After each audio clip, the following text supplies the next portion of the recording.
Voltando, bom dia, bom dia, bom dia, bom dia, meus queridos e queridas, alunos e alunas da primeira série do ensino médio, turno manhã. Como é que vocês estão, meus queridos? Espero que vocês estejam bem. Sou eu, professor Cis Walter, mais uma vez aqui com vocês, tá? Hoje eu tô aqui para substituir a querida professora Amanda, tá? Tá tudo bem com ela, tá? Ela tá aí impossibilitada por questão logística de vir aqui, mas próxima semana ela tá de volta, tá bom? Então hoje eu vim dar aqui uma forcinha para a professora Amanda para substituí-la. Tá bom? Como é que vocês estão, meus queridos? Comenta aqui pra mim no chat que eu quero saber. Tô vendo aqui os municípios: Alés Bom Veloso, Ribeiro Galhota, Queimada Nova, Canavieiras. Tem mais. Opa! Acho que foi todos, não foram? Canavieiras, Eliseu Martins, Alés Bom Veloso. E é isso. A todos os alunos que estão presentes, bom dia! Tem turmas aqui também no nosso chat do YouTube, né? Boa! No YouTube tá... quem mais? Caio Santos, bom dia! Alencar, José William, tem mais? Não consigo pronunciar esse teu nome. Não consigo pronunciar, cara. Tá? Não sei, Zoro? Vamos chamar de Zorro. Bora lá, meus queridos. Bom, sou o professor Assis, sou professor de Biologia aqui da casa, do canal Educação. Estarei hoje substituindo a professora Amanda e a gente vai conversar com vocês sobre unidades de conservação. Acredito que vocês já me viram aqui na quarta-feira, tá? A gente começou a conversar com vocês sobre unidades de conservação. Quem foi que assistiu essa aula de quarta-feira passada? Comenta aqui para mim no chat que é importante. Tá? Por quê? Porque a gente vai dar continuidade, tá bom? Então, a gente já falou sobre algumas unidades de conservação e na aula de hoje a gente vai dar prosseguimento. É claro que eu vou dar aquela reforçada com vocês sobre algumas características gerais dessas unidades de conservação, tá? E aí, Caio Santos, Alencar, José William, vocês assistiram a aula de quarta-feira passada? Tá? Eu estive aqui com vocês e aí a gente vai. Pessoal de Eliseu Martins, vocês assistiram essa aula aí de quarta-feira passada de unidade de conservação? É importante para eu ter só essa ideia. Eu assisti? Beleza. Então pronto, então já tá ligado sobre qual é a geral desse tema, tá? Mas se preocupa não que se porventura perdi, professor, faltei, eu tava doente, eu tava com sono, dormindo, olha, não vai fazer isso. A gente dá aquela reforçada um pouquinho na aula de hoje. Galera, unidade de conservação é uma área para proteger um determinado local, certo? E por que eu quero proteger? Tá? Por vários motivos. Às vezes uma área ela já foi impactada pelo ambiente, eu preciso recuperar. Às vezes eu só quero evitar, eu já estou observando ali que a ocupação humana está crescendo e a gente controla aquela área. Hoje a gente vai entender um pouquinho como é que funciona a questão, por exemplo, do zoneamento, tá? Então a gente cria zonas no qual a gente vai, de fato, proteger e vai criar zonas, por exemplo, que eu também posso promover as interações humanas, né? A produção, por exemplo. Então, o zoneamento é criar áreas que eu possa, né, através de licitações ambientais, promover a atividade humana ali, como agricultura, pecuária, extração, tá? De minério, por exemplo, tá? Que no Piauí a gente tem uma grande produção, tá? De uma boa produção de agricultura, tá? A gente também tem mineração, tá? A mineração daqui do Piauí também acontece, é forte, tá? No segundo, talvez meu dado esteja desatualizado, mas a gente era o segundo estado com maior extração de alguns minérios, tá? Minério, por exemplo, de ferro, minérios de argila, por exemplo, também. E nós temos pedras preciosas aqui, fantásticas, é o caso da Opala. Para fazer essas coletas tem que ser com licitação ambiental, certo? Demonstrando que vai ter cuidados ali dentro desse processo. Bora ver aqui um pouquinho sobre essas unidades de conservação, que são áreas, tá? zoneadas, marcadas, delimitadas com a intenção de proteger. Tá na tela para vocês, ó, tema da nossa aula dessa sexta-feira, dia 23 de setembro de 2022. Lembra aí, galera, anota aí no caderninho de vocês que amanhã, 24, tem sábado letivo. Então, vocês vão estar onde? Aqui acompanhando as aulas pelo canal Educação. Tá bom? Beleza? As aulas são referentes, galera, às aulas das sextas-feiras. Então, é o horário de hoje, tá bom? Amanhã, tá bom? Então, não perde as aulas do canal Educação. Beleza? Roteirinho da nossa aula de hoje. Objetivo: conhecer processos que levam à formação de unidades de conservação e sua importância pelos tipos, principalmente no semiárido brasileiro, tá? A gente vai fazer algumas resoluções de algumas questões também. Galera, quarta-feira passada, quando eu estive com vocês, eu expliquei, eu até botei esse mesmo slidezinho aqui para vocês, mas eu vou reforçar. A unidade de conservação são áreas legalmente protegidas, tá? E aí, quem vai proteger ela? O Estado, seja ele a nível federal, a nível estadual, a nível municipal ou regional, certo? Então, alguma entidade pública, normalmente do órgão do Poder Executivo, como Secretaria do Meio Ambiente, do Estado, como, por exemplo, o Ministério do Meio Ambiente a nível federal, vai proteger essa possível área, tá?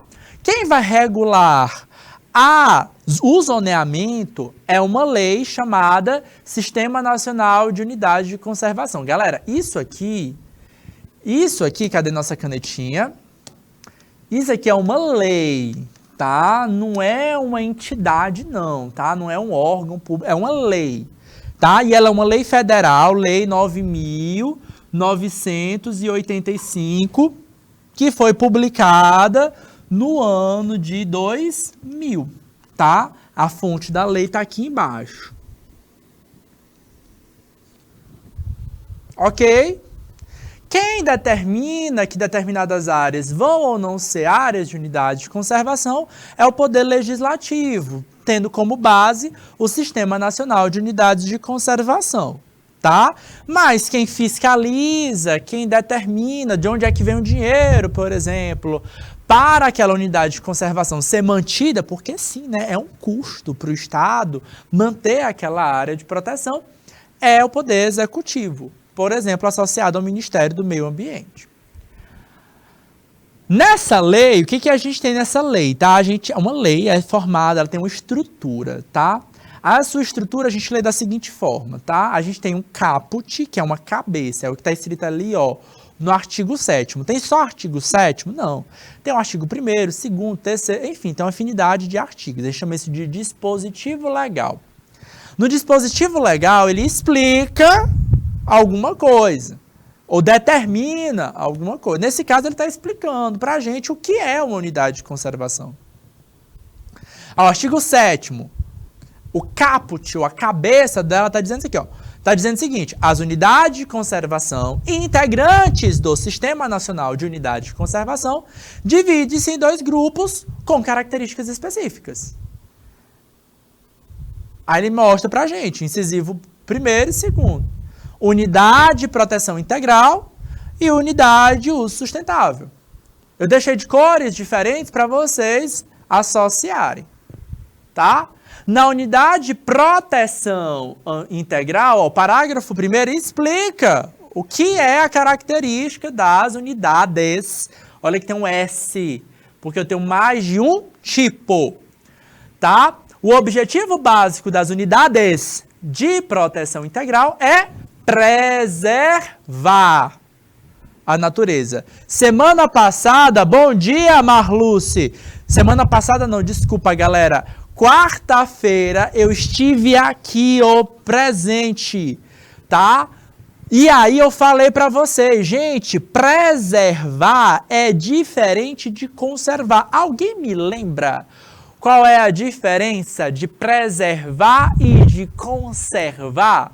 Cadê Alencar, Caio, Marluce e seja quem você aí está acompanhando essa aula por esse chat maravilhoso do YouTube. E aí, galera? José William, pessoal de Eliseu Martins, de Elesbon Veloso. Qual é a diferença de preservar e conservar? Vou até deixar aqui, ó. Preservar diferente de conservar,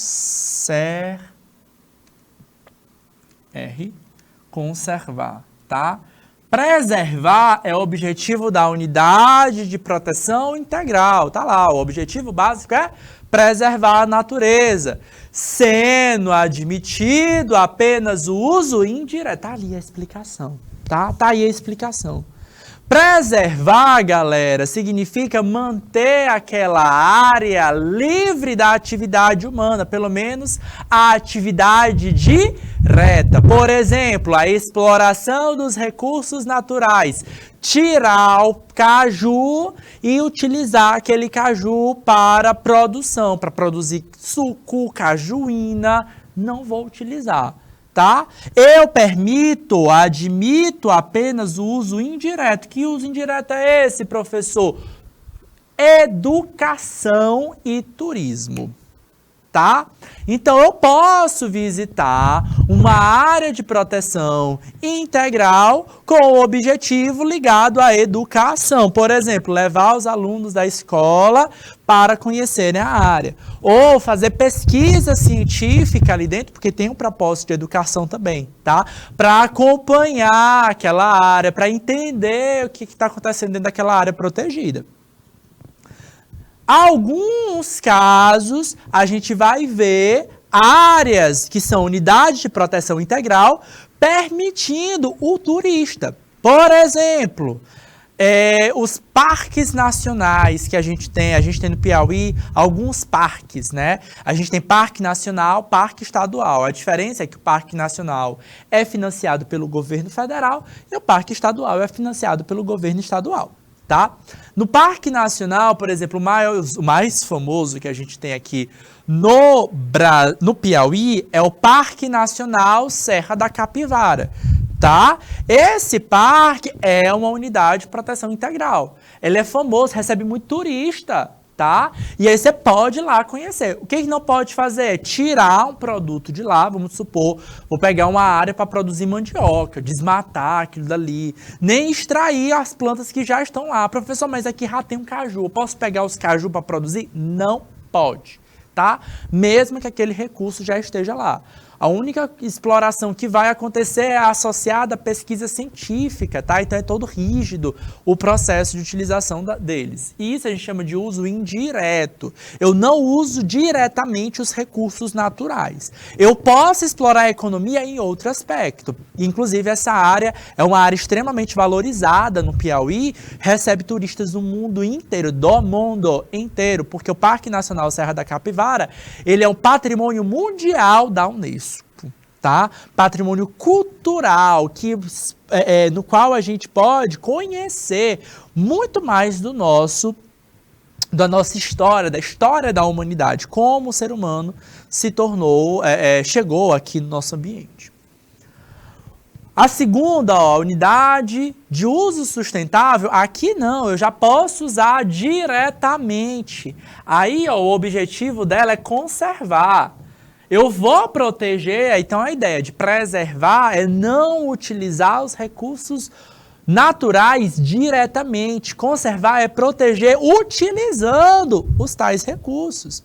O objetivo básico é compatibilizar a conservação com o uso sustentável de parcela dos seus recursos naturais, beleza? Então, próxima vez que você ver essas palavrinhas, preservar e conservar, vocês vão entender que preservar está ligada à não utilização dos recursos naturais e a conservação permite sim, só que com cuidado da proteção, beleza? Zoneamento. Então, o que é o zoneamento, querido? Zonear é criar zonas, tá? Então, zonear é criar zonas. Zona esta que vai ser protegida, tá? Pela unidade de conservação, ou a zona, por exemplo, periférica, tá? A gente vai entender um pouquinho sobre essas zonas, chama de zona de amortecimento, por exemplo, corredor ecológico. São palavras que precisam estar na rotina não, tá? Mas no vocabulário de vocês, para que vocês possam entender a importância dessa relação, dessa unidade de conservação. Mas a gente também vai zonear, vai criar zonas onde eu posso explorar, eu posso desmatar para poder plantar, certo? Sempre que a gente tem uma área qual a gente vai explorar, a gente vai precisar de uma licitação, tá? De um processo legal para explorar esse recurso, tá? Marluce, tô lembrando de você sim, tô lembrando que você sempre participa. Não é sempre que eu tô nessa turma, tá? Mas eu já vi seu nome algumas vezes, viu, Marluce? Que não é do Piauí, tá? É do Rio de Janeiro, de Duque de Caxias. Obrigado pela sua participação, Marluce. Esteja aqui sempre, tá bom? Você é sempre muito bem-vindo aqui, tá bom? E aí, ó, Marluce, tudo que eu tô explicando aqui, é claro, Marluce, que eu vou... Aqui a nossa aula é do Piauí, né? E é claro que a gente vai puxar a nossa sardinha, né? Eu vou mostrar para vocês já algumas unidades de conservação que a gente tem no nosso estado, que é daqui, tá? Que é, por exemplo, Parque Nacional Serra da Capivara. Eu vou mostrar, é nosso, tá? Aqui no nosso estado, tá?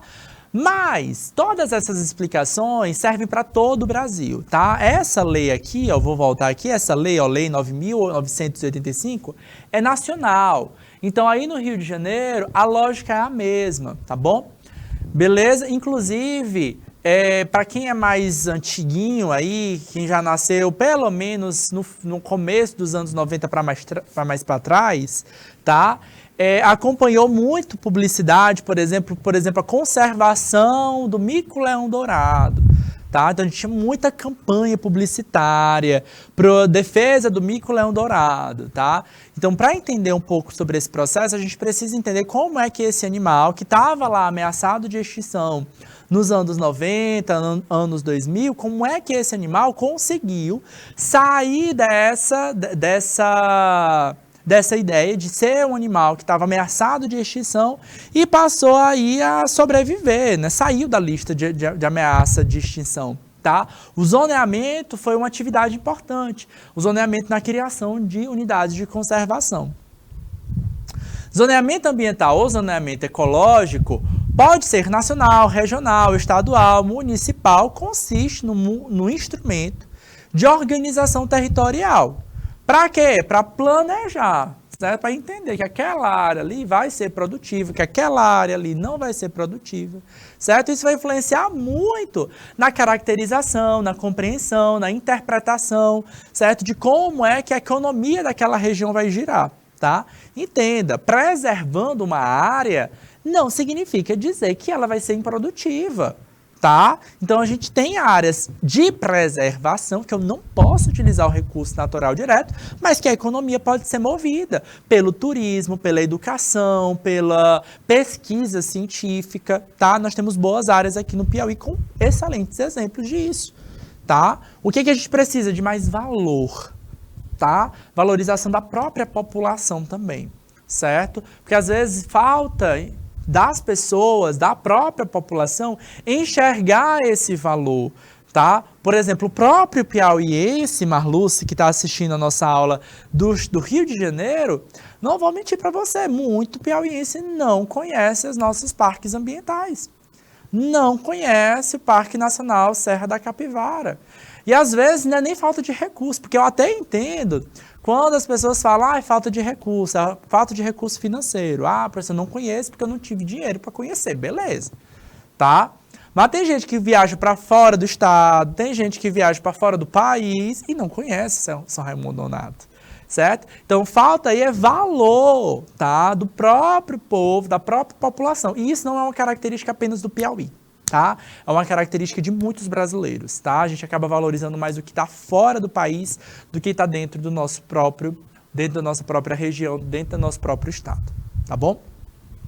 Então, falta na gente enxergar esse valor, para ver, certo, como a gente pode valorizar. E é claro, né, a gente investindo, né, colocando, aplicando nosso dinheiro dentro de regiões como essa, faz essa economia ser aquecida ainda mais, tá bom?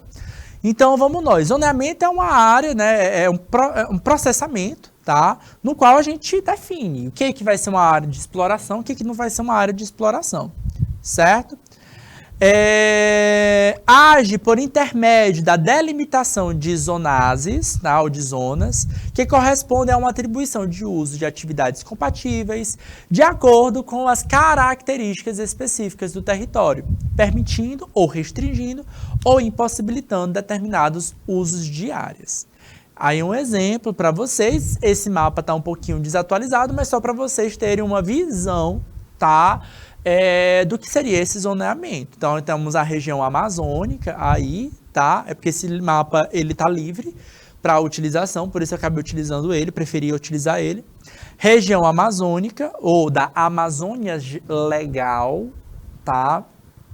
Essa aí é a Amazônia Legal. Se você prestar atenção aí, ó, nós temos todos os estados da região norte e um pouquinho de outros. Tem Mato Grosso, tem uma parte do Maranhão, tá? Que está dentro do que a gente chama de Amazônia Legal. Então, o que é a Amazônia Legal? É todo o território do Brasil que é reconhecido como parte integrante deste bioma, tá? Aqui no Piauí, tem um monte de gente do Piauí que não sabe, mas aqui no Piauí a gente ainda tem resquícios de Amazônia. A gente está numa região chamada de região meio norte. Essa região meio norte, galera, é uma região de transição. Caatinga, Cerrado e Amazônia, tá? O Piauí não tem Amazônia Legal, porém, alguns pontos de floresta densa, tá? Quando os pesquisadores fazem análise, os engenheiros florestais, biólogos fazem análise, eles já detectaram que são plantas típicas da Amazônia, tá? Mas porque o bioma, ele não é fechado, ele não é uma zona bonitinha. A gente zoneia para legal, certo? Para ser uma característica legal, pela lei, tá bom? Mas na natureza não existe uma porta, uma parede, uma cerca que diga daqui para diante é Caatinga, daqui para trás é Cerrado, dali para o lado é Amazônia, do outro é Mata... Não, na natureza não é assim, certo? A natureza ela é mista, tá? Ela é misturada. Então a gente está andando aqui no seca e aí a gente olha para o lado, tem um oásisinho, tem uma região toda, aí chama aqui no Piauí de brejo, tá? Afora do Piauí, a gente vai ver, por exemplo, o termo... aqui no Piauí, a gente vê na Caatinga esses termos. Brejo, a gente vê o termo olho d'água, tá? Então, conta pra mim aí, galera, se na região de vocês tem algum... Aqui a gente tem muito no nosso estado, povoados com o nome olho d'água, né? Olho d'água disso, olho d'água de não sei das quantas, tá? Tem até alguns olhos d'água que são nome familiar, tá? Nome de família. Mas, fora do Piauí, por exemplo, a gente tem vereda, tá? Tudo é a mesma coisa, tá? Tudo é um córrego de água que passa e é uma região que está associada a uma região normalmente muito quente e seca, como, por exemplo, da Caatinga. Tá? Ou seja, a Caatinga, que é quente, que é seca, que é caracterizada por plantas com adaptação a uma área extremamente quente, tem uma área úmida, a natureza é assim, ela é múltipla, ela é diversa, tá? Brejo, vereda, olho d'água são áreas úmidas numa região extremamente quente. Pode acontecer? Pode. Então, é diverso. A gente cria zonas para a questão legal, certo? Bem aqui é o que a gente pode considerar como Amazônia, e é esse mapa que a gente enxerga. Observa que a Amazônia tem áreas dentro dessa mesma Amazônia, tá? Observa, a gente vai ter, ó, limite da Amazônia Legal. Essa linha é o que o mapa está mostrando. Então, é essa nossa linha aqui. Observa que o estado do Maranhão tá aqui, ó. Isso aqui é o estado do Maranhão. Tá faltando uma outra parte. Cadê essa outra parte? Não pertence à Amazônia Legal. O Piauí mesmo, ele tá aqui, ó. O Piauí tá aqui, certo? Beleza? E aí vai. Tem Mato Grosso dentro também dessa Amazônia legal. Observa que a gente tem cores diferentes também dentro desse processo. Entram aí, ó, áreas de manejo sustentável, áreas produtivas que estão de amarelo, áreas frágeis que são áreas de laranja, áreas protegidas que são áreas aí ligadas a essa cor verde mais clarinha. Tá bom? As áreas protegidas, lembrando que esse mapa aqui, ó, já foi atualizado, tá? Porque esse mapa é disponível, tá? Livre pra gente. Os outros não são tão livres assim, tá?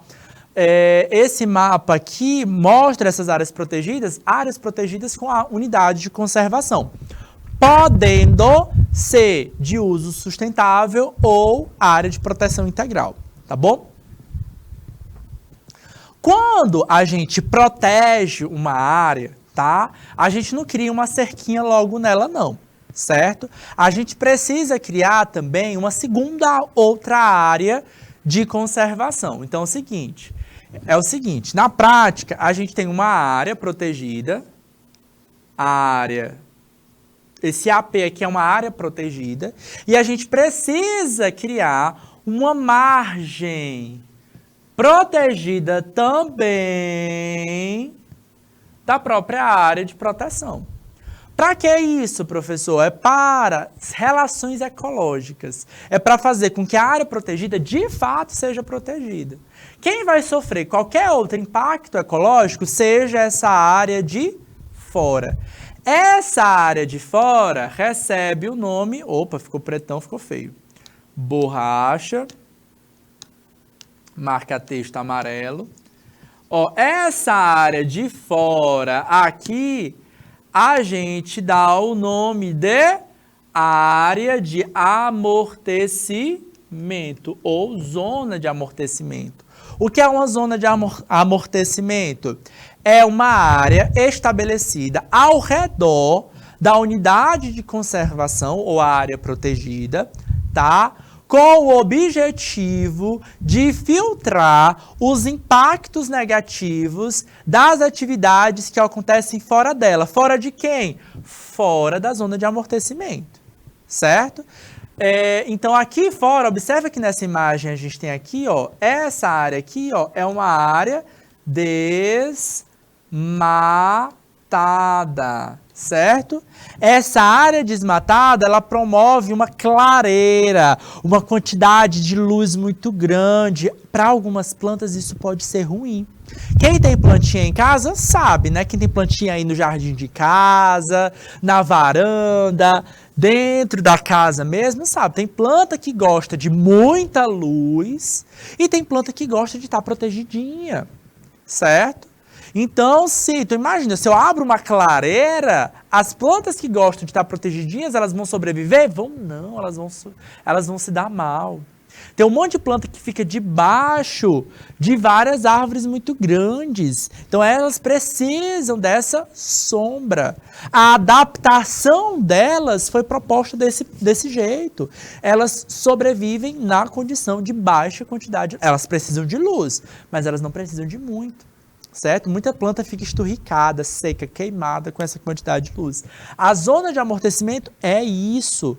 Além de proteger uma área, eu protejo uma área a mais. Para quê? Para garantir que aquela área de proteção, de fato, seja protegida. Tá?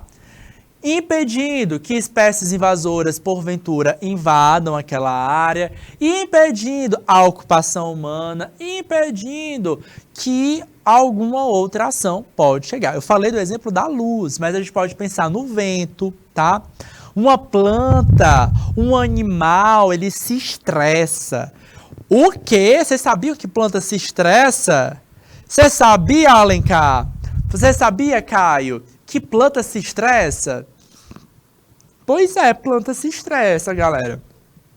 Planta, animais se estressam. É claro que o estresse de organismos biológicos é um pouquinho diferente do ser humano. O ser humano é que é mais chato, tá?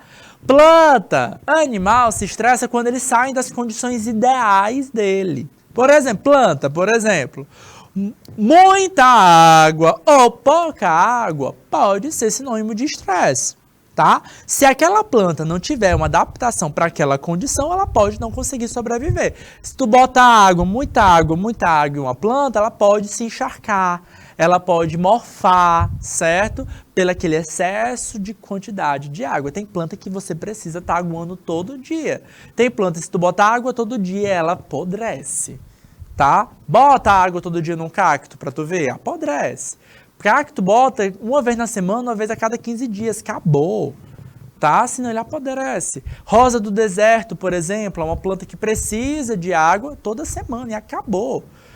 Aí você vê lá aquela planta toda corpulenta, cheia. Tu acha que ela precisa de muita água? Precisa, mas é uma vez, periódico, tá bom? Não é para botar um pouquinho de água todo dia. Isso apodrece a planta também, deixa aquele ambiente muito úmido, certo?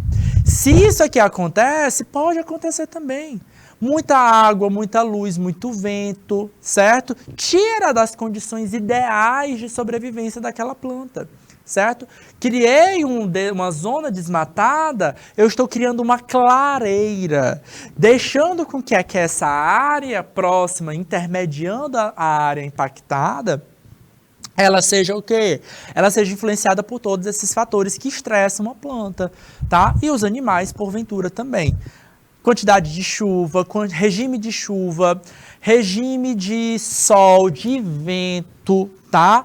Vento também pode atrapalhar muito as plantas. Você acha que ele te agrada, mas pode prejudicar, por exemplo, a fotossíntese, a taxa de fotossíntese das plantas, tá? Tudo isso aí é muito trabalhado por biólogos, engenheiros florestais, engenheiros agrônomos, tá? Todos eles estudam esse ponto na hora que eles vão criar as zonas de conservação, né, e as zonas de amortecimento. Então, para que serve a zona de amortecimento? É a zona que envolve, é como se fosse um cinturão em volta de toda a área de proteção, para garantir com que aquela área ela se mantenha a salvo, tá? A gente também vai ter, galera, o que a gente considera ou chama de corredor ecológico, tá bom? Os corredores ecológicos, galera, é o seguinte, basicamente é isso que vocês estão vendo, é um corredorzão que une mais de uma área de conservação. Não adianta eu conservar uma área e deixar ela isolada. Galera, os animais, eles são livres. Olha só um dos exemplos que a gente tem, a onça pintada no Brasil. Onça, símbolo do Cerrado. Mas você vai ver ela na Caatinga, você vê ela na Amazônia. Por quê? Porque é um animal livre, certo? Você vê ela no Pantanal. Por que você consegue ver ela em tantos lugares diferentes? Porque ela é livre. Então ela sai de um lugar, ela vai para outro. Se eu crio uma zona fechada, um círculo fechado, o que acontece com aquela onça? Ela fica presa e restrita apenas àquele círculozinho. Então, o corredor ecológico é uma faixa onde a vegetação pode permitir a livre circulação de todos esses seres vivos. E lembra, um animal, tipo a onça, ela passa por algumas plantas e ela leva essas plantas junto. Quem nunca entrou no mato e saiu cheio de carrapicho nas pernas? Conta pra mim aí. E aí, Marluce, você já ouviu essa expressão carrapicho? Tá? Acredito que aí no Rio de Janeiro também seja o mesmo termo. Carrapicho, galera, é um fruto seco que umas plantas têm, que eles agarram aonde? Nos pelos dos animais. Para que é isso, professor? Dispersão da semente. Então, ele pregou no pelo da onça, pregou no pelo do gato selvagem, da sussuarana, tá? E aí, aquele animal sai de um lugar e lá em outro, o carrapicho cai. E aí, quando o lugar onde ele cai é onde ele vai germinar, onde a planta vai surgir. Certo? Então, esses corredores ecológicos são importantes para todos os animais poderem fluir, ir e vir e se comunicar. Se eu tenho uma área protegida aqui, a área de proteção, e eu tenho outra área aqui, a área de proteção 2. e essas áreas não se comunicam, significam dizer que o animal que vai estar na área de proteção 1 não conversa com o outro. E quando eu digo conversar, eu estou me referindo a quê? A se reproduzirem. Eu estou atrapalhando o fluxo genético entre esses animais. E aí eu volto para o que eu falei para vocês. Lá no início dos anos 2000, anos 90, a gente tinha muita propaganda sobre isso, sobre a necessidade de tirar alguns animais do livro vermelho, tá? Da fauna. A gente tem um livro chamado assim, tá? Livro Vermelho da Fauna Brasileira. Que livro é esse? São os animais ameaçados de extinção. Tá? Lá nos inícios dos anos 90, no 2000, um desses animais era símbolo, era o mico-leão dourado. É um animal típico da Mata Atlântica, tá? Fazia-se muita campanha deles. A sobrevivência desses animais se deu não só pelas unidades de conservação, mas pela existência desses corredores ecológicos. Porque se era um animal que estava em extinção, eu precisava fazer com que ele se comunicasse com outros, que ele se reproduzisse com outros. Porque se ficasse 3 aqui e 1 aqui, esse 1 aqui não conseguia reproduzir, ia morrer. Certo? E ele ia morrer e não ia gerar descendentes. Agora, se a gente cria essa comunicação... Se a gente cria essa comunicação, aí esses 1 e 3 passam a ser 4. Tá? E esses 4 se reproduzem, passam a ser 6, a ser 10, a ser 20 e assim por diante. A ideia do corredor ecológico é essa faixa que conecta áreas diferentes. Por isso, quando a gente vai fazer o zoneamento, eu não posso criar essa zona em qualquer lugar. Eu preciso criar uma zona onde permita a conexão com outras áreas de proteção, que permita a criar essas áreas de zonas de amortecimento e assim por diante, certo? Então, o estudo desse zoneamento é sempre acompanhado de uma equipe multiprofissional de biólogos, de engenheiros florestais, de engenheiros agrônomos, para tornar a viabilidade dela. Por isso que quando eu vou criar uma área para desmatá-la, eu preciso fazer um estudo de uma licitação, certo? Que é um estudo de uma análise pensando em todas as relações possíveis, né? Entrar naquela área, entender quem são os representantes daquela área, entender aquela ecologia daquele ecossistema propício, tá, à sobrevivência, tá bom? Lá na quarta-feira eu apresentei para vocês essa imagem aqui, eu vou voltar nessa imagem para delimitar um pouco mais, explicar um pouco mais das possíveis unidades de conservação que a gente tem aqui no nosso estado, no Brasil, tá, galera? São elas, tá lá, ó. Em azul nós temos as unidades de proteção integral. Aqui o propósito é preservar,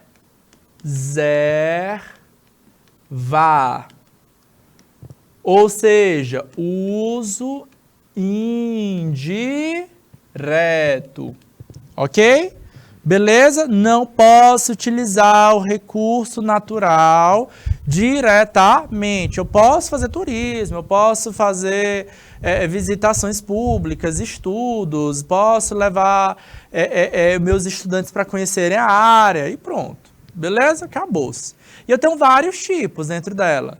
Tem aí a reserva biológica, estação ecológica, o parque nacional. Normalmente o parque nacional tem essa beleza exuberante. A reserva biológica normalmente é uma área que já foi impactada, tá?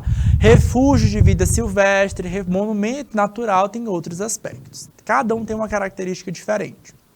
As unidades de uso sustentável é o uso, eu posso usar, o foco é a conservação.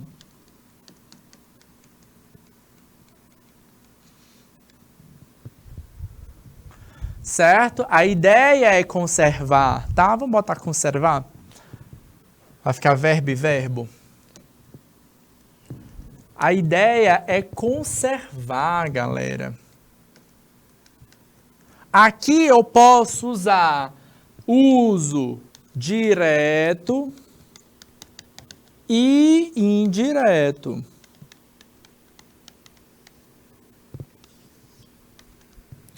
certo? Aí a gente tem as áreas de proteção ambiental, conhecidas como APAs. Nós temos áreas de relevância, interesse ecológico, floresta nacional, reserva extrativista, a gente chama elas de RESEX, tá? Reserva de desenvolvimento sustentável, reserva do patrimônio natural. Vamos conversar sobre alguma delas, apresentar aqui para vocês. Entram aí, ó, os parques nacionais, tá? Ou parques estaduais também.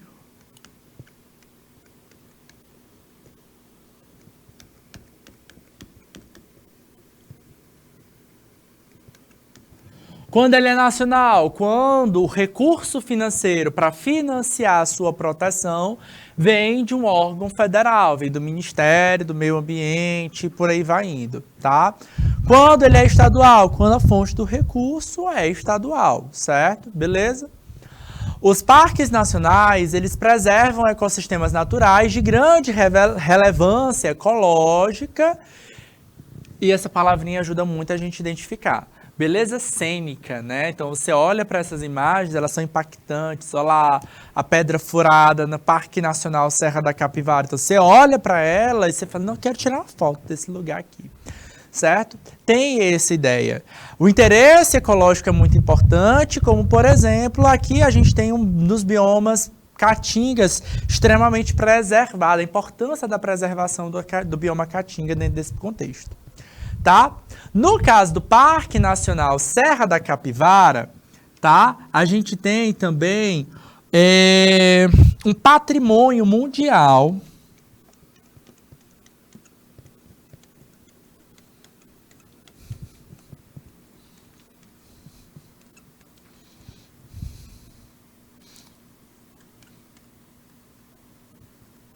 é o Patrimônio Mundial Cultural, certo? Definido ali pela Unesco.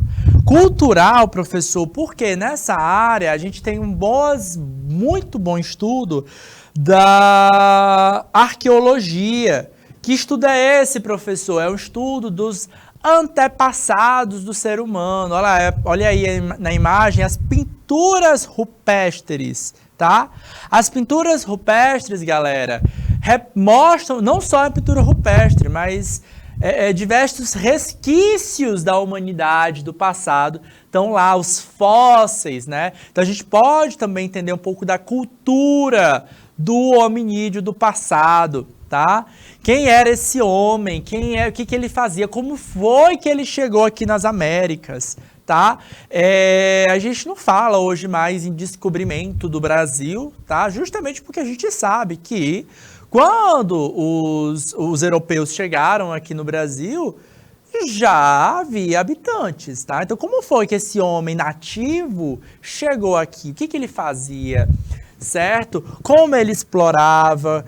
Certo? Quem era esse homem, tá? Esse homem que eu digo, esse humano, tá?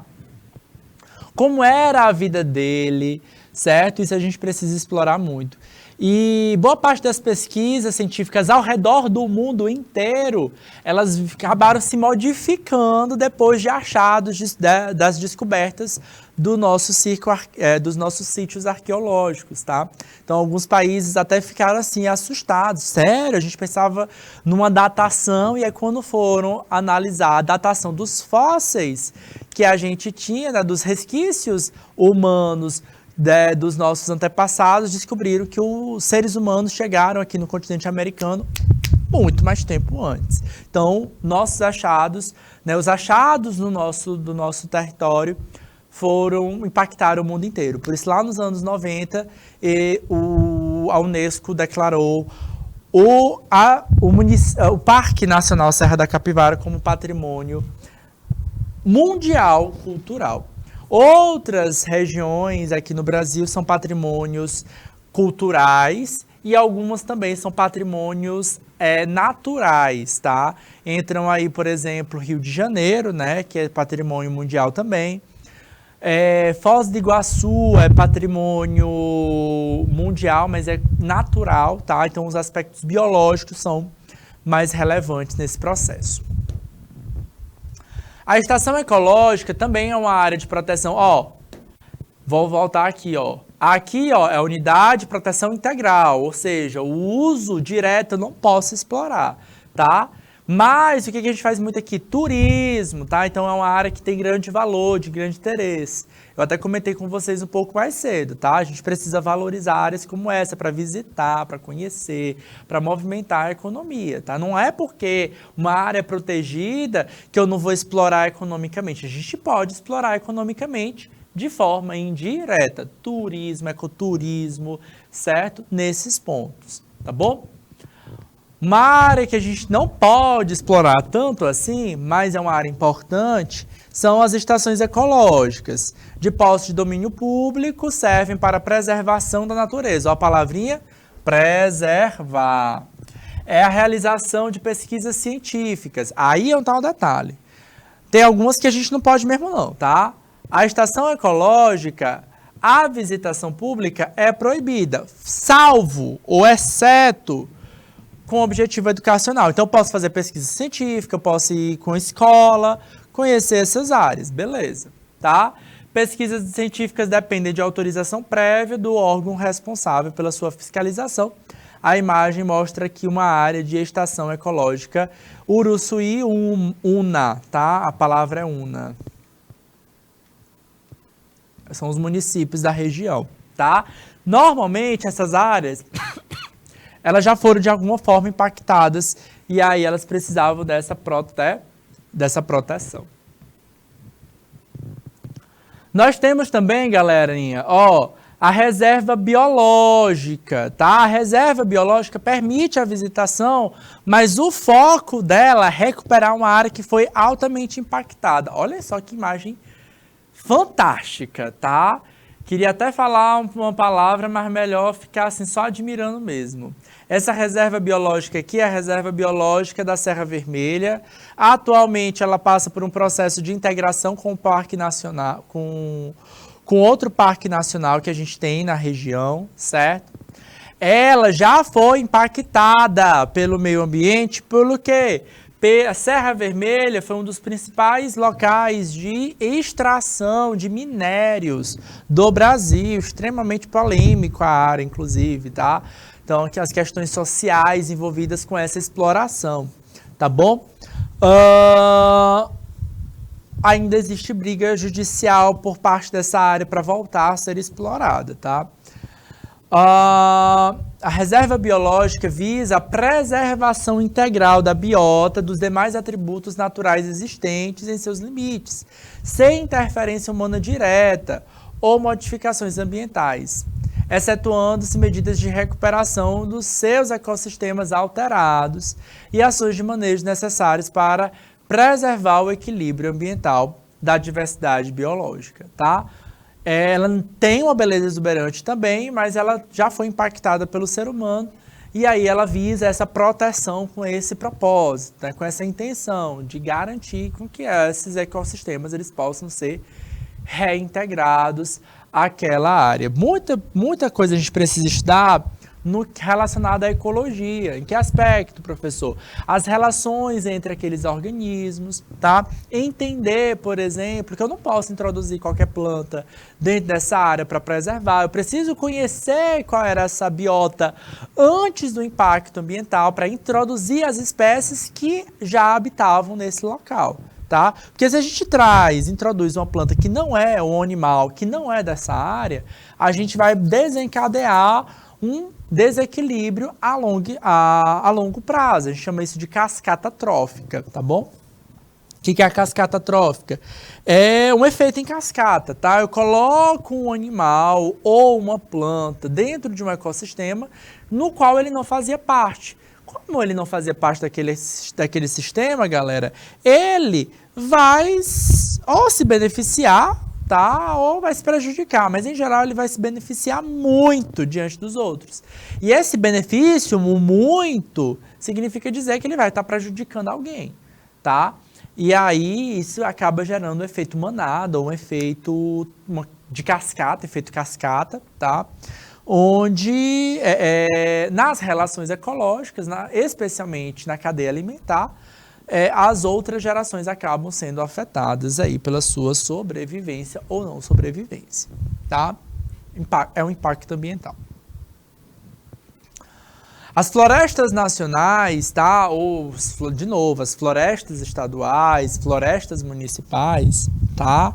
São florestas, são áreas protegidas de alguma forma, tá? As florestas nacionais é uma categoria brasileira de área protegida para uso sustentável. Opa! Aqui agora não é proteção integral, está falando de uso, tá? Eu tenho que ter uma ideia também da questão no princípio ligado às questões sociais, tá? Entender onde essa área eu estou colocando, qual é o histórico daquela área, certo? Com os povos originários também, por exemplo, criando, por exemplo, florestas associadas ao povo quilombola ou, por exemplo, ao povo pesqueirinho, áreas reservas indígenas também, a gente pode fazer esse mix, essa associação, tá? A Floresta Nacional é uma categoria brasileira de área protegida de uso sustentável, estabelecida pelo Sistema Nacional de Unidades de Conservação da Natureza. As florestas nacionais são áreas de posse de domínio público, providas de cobertura florestal predominantemente nativa. A imagem, a gente tem uma floresta nacional na capital do nosso estado. Na capital, galera. Sim, essa imagem mostra bem, ó. O desenvolvimento, né? O centro desenvolvido aqui, certo? Esses prédios aqui são prédios residenciais, salvo engano, né? São prédios residenciais ali no Ilhotas, tá? Centro da cidade, tá? Alguns prédios comerciais também. E o que está acontecendo aí? Onde é esse local, especialmente? É na beira do rio, tá? Aqui no Piauí, para quem não conhece, a gente tem 2 rios, tá? A gente tem o rio Parnaíba, tá? E a gente tem o rio chamado Rio Poti.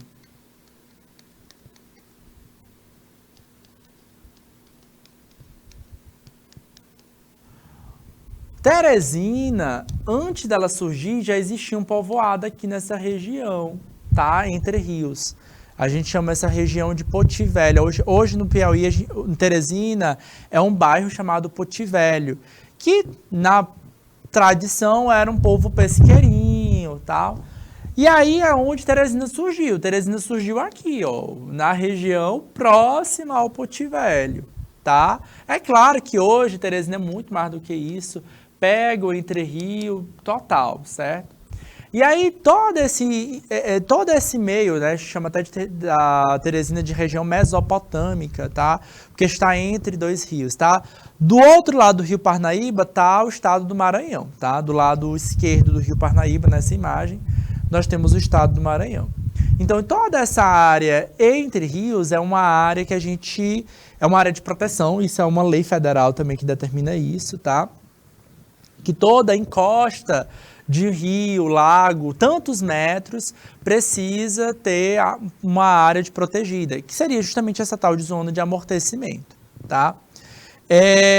Que acontece? Nessa mesma área, tá, aqui no Piauí, a gente encontrou algumas florestas, tá, densas, normalmente são mais úmidas, tá? Aqui no Piauí, Cerrado e Caatinga, normalmente mais úmidas pela presença ali do rio, tá?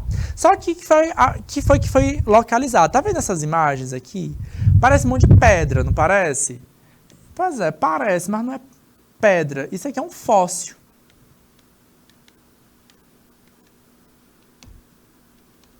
Esse fóssil, galera, já foi alguma planta do passado arqueológico não, paleontológico.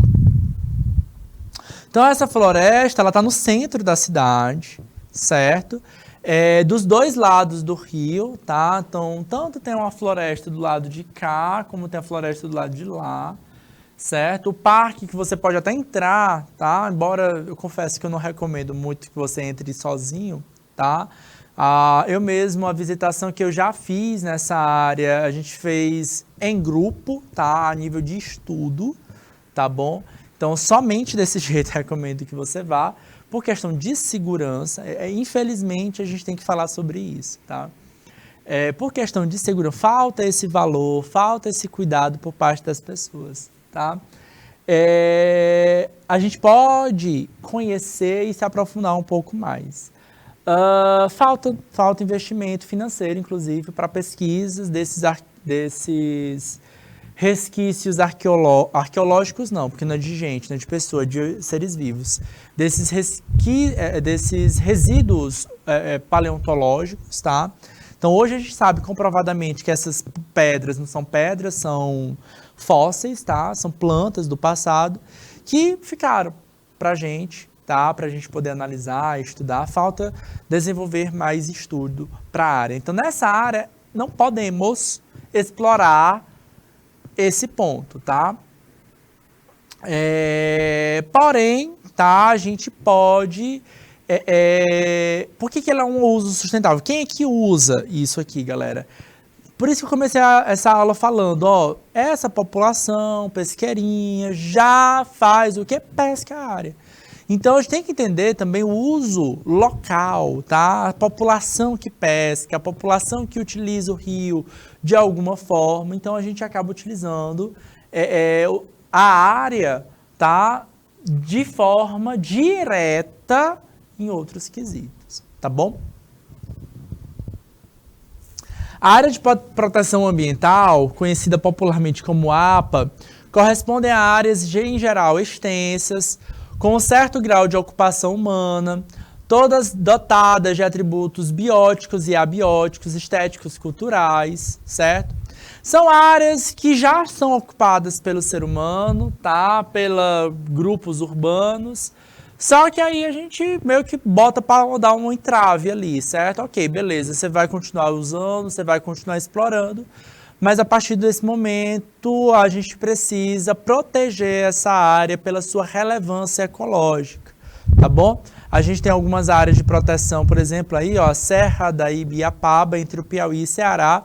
Perto dessa serrazinha a gente tem aí a região serrana, que economicamente pelo Ceará é muito bem explorada, tá? O Piauí até que nem tanto, mas Ceará é bastante. Tem muita parques, tá? Ecológicos, com ecoturismo, por exemplo, com hotéis. Então tem muita gente que vai para essa área, principalmente no meio do ano, porque fica numa região um pouquinho mais úmida, tem Mata Atlântica associada, e aí o pessoal gosta para poder melhorar um pouquinho do clima, tá? Aqui na nossa região Piauí e Ceará, que é quente, marcada pelo Cerrado e pela Caatinga, tem uma área de Mata Atlântica, também é bom, tá? Por fim, a gente tem as reservas extrativistas, para a gente fechar a nossa área. É para extrair, tá? Resex, tá? É a forma como é mencionada. São unidades de uso sustentável, tá, galera? Mais conhecido no Brasil inteiro é a reserva extrativista das Seringueiras, lá na Amazônia, tá? É a mais famosa, tá? Mas a gente tem algumas reservas extrativistas ligadas à produção de cacau na Mata Atlântica, tá? E aqui no Piauí é um exemplo, tá? Dentro da APA, do Delta do Parnaíba, a gente tem a reserva extrativista marinha Delta do Parnaíba, que fica só na Ilha Grande, no Piauí, onde tem a população ribeirinha que pesca, tá? E entre boa parte das suas pescas tem os mariscos, né? A coleta de ostras, coleta aí de caranguejos e por aí afora, tá bom? Galera, pelo tempo, fechou, tá? Mas vai ficar atividade para vocês, atividade questão 1, 2, 3, tá? Acho que são 3 questões, para vocês explorarem. Lá no final do material tem um gabarito, tá bom? Para vocês conferirem. Galera, foi um prazer estar aqui com vocês. Não esqueçam que amanhã a gente teremos aula aqui no canal Educação referente ao sábado letivo, tá bom? E são referente aos dias de sexta-feira, tá bom? Então esses horários que vocês tiveram hoje, vocês também terão amanhã. Foi um prazer estar aqui com vocês. Quero desejar um bom fim de dia aí, boa sexta-feira para vocês e até amanhã. Tchau, tchau.